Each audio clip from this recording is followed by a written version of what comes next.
Ang dami ko na palang mga ketchup sa sachet. Naglinis ako ng ref. Ito ang nakita ko. Ayan, pinag-isa-isa kong kuhanin. Ang dami na pala. Ito. Pag tuwing bibili, hihingi ng ketchup. Ayun, dumami ng dumami. Tingnan nyo guys. Oh, ayan oh. Oh, ayan oh. Oh, ayan oh. Dami. Dami oh. Oh. Oh. Hindi ko alam kung ilan yan. Ilang piraso. Mapagkadami po talaga.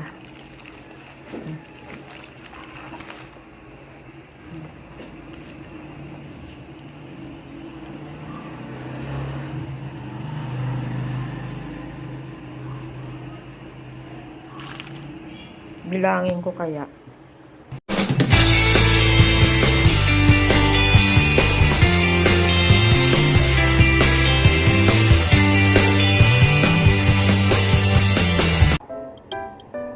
Hello guys. Nag-ano ako, ngayong araw na ito ay naglinis ako ng ref.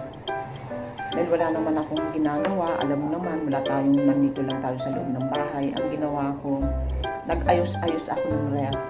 At ito ang natagpuan ko. Kita ko sa inyo.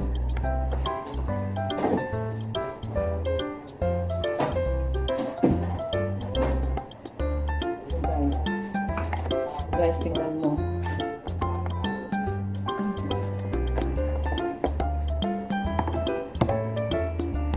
Guys, ang daming ketchup. Tingnan nyo.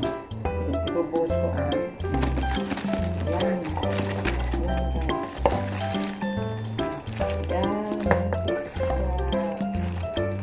Yan.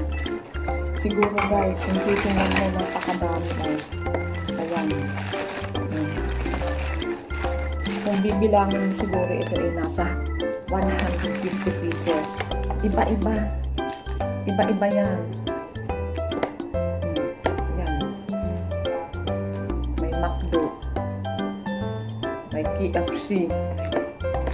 Iba-iba. May Shakey's. Ano pa ba?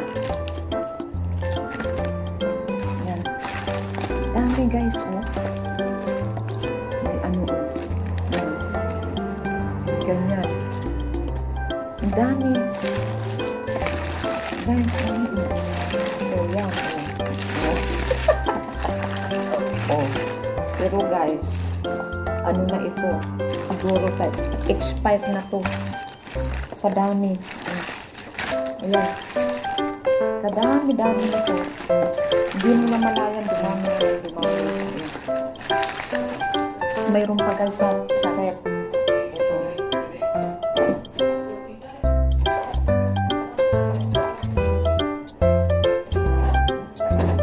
Ito guys yung sa Jollibee naman.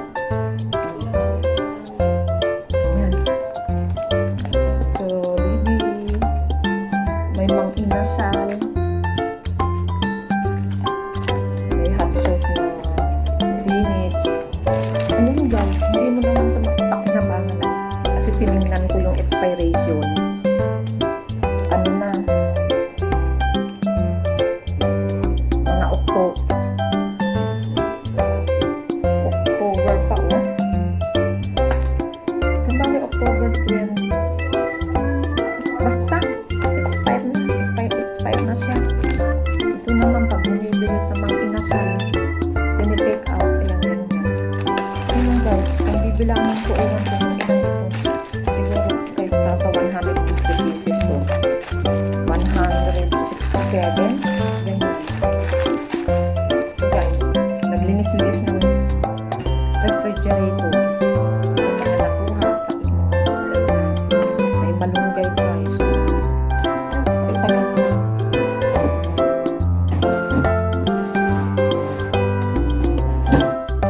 Ito guys, very pa ito.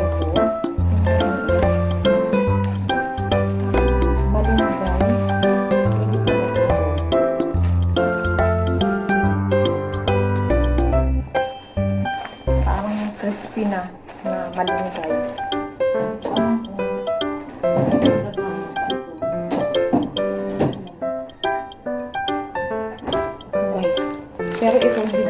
ito makapakinabangan kasi expire na. Ayan, may pang inasal. Ito. May pang ganito. Ang dami talaga. Yan lang guys. Pagka